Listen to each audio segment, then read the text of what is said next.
You're watching the Ram Pump Wizard. Today's Ram Pump video is showing how it's possible to direct drive a Ram Pump straight into a chicken watering bucket. A question that comes up quite often, is it possible to turn off the delivery pipe at the top or use a float valve that will shut off the water automatically? Yes, it sure is. Today I'm going to be using a product from a fellow YouTuber, Farmer Brad. He makes a chicken watering bucket that has a float valve inside. I asked if he would send one of these, and we're going to take a look at this and then hook it up to the Ram Pump directly and see how the Ram Pump fills the bucket, triggers that float valve, and stops the water while keeping the pump working down in the creek. So this is a 2-gallon bucket version. It has a cap here on the top that can be removed for using a heater, or if it needs to have an air port, just a regular lid there. He does have a little instruction booklet to tell you how to take care of the watering bucket. On the inside it has a float valve that just rises up and shuts off the water.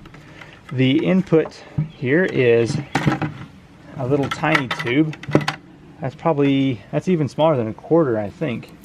But anyway, hooks up to a regular garden hose, which is what we'll be using here. It's got these chicken watering nipples.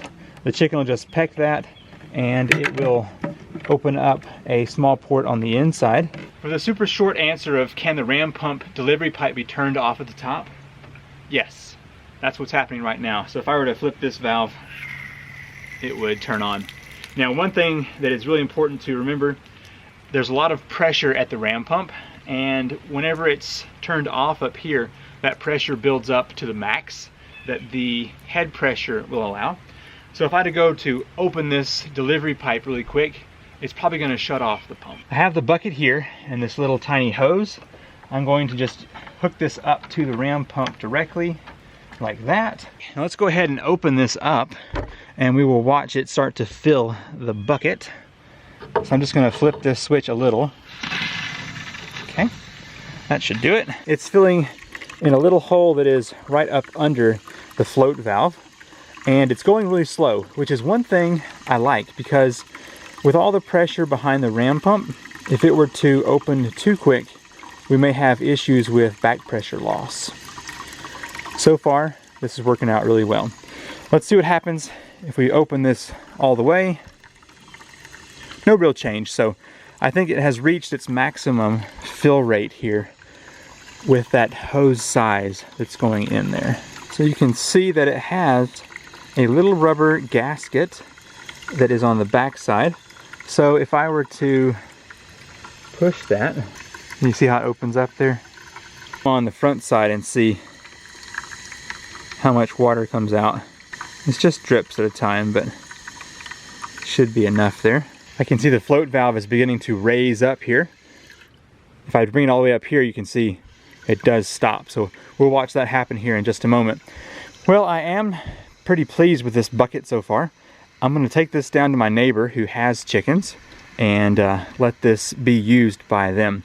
Now, it is intended to be used with a garden hose on house pressure, which is 60 psi.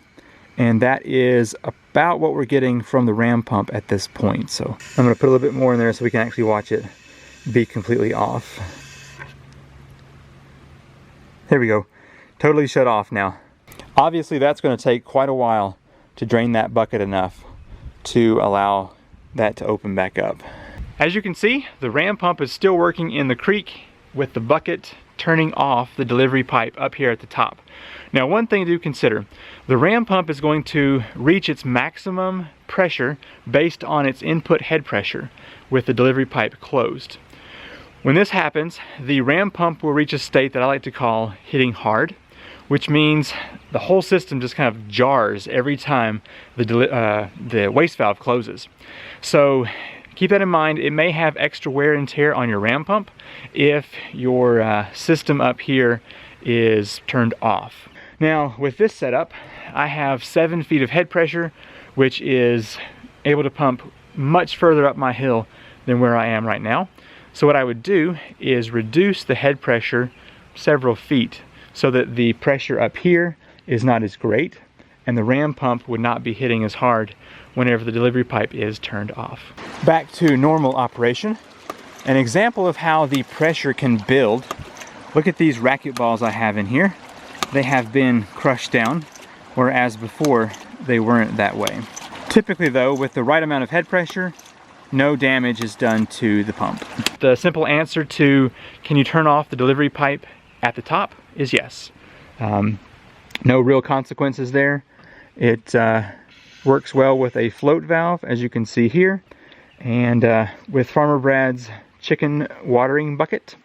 I think that would be a really good way to use your ram pump. As you can see, it is possible to use a ram pump from the creek to fill a watering bucket for chickens that has an automatic shutoff or a float valve. Now, however this does work, I also recommend that you use a storage tank on a hill to feed your watering bucket, as long as you got enough drop to provide the pressure needed to fill that bucket. It just allows you to have a bit more control over that water flowing into that bucket. Hope you enjoyed the video. I'm Seth, the Ram Pump Wizard, and I'll see you in the next one.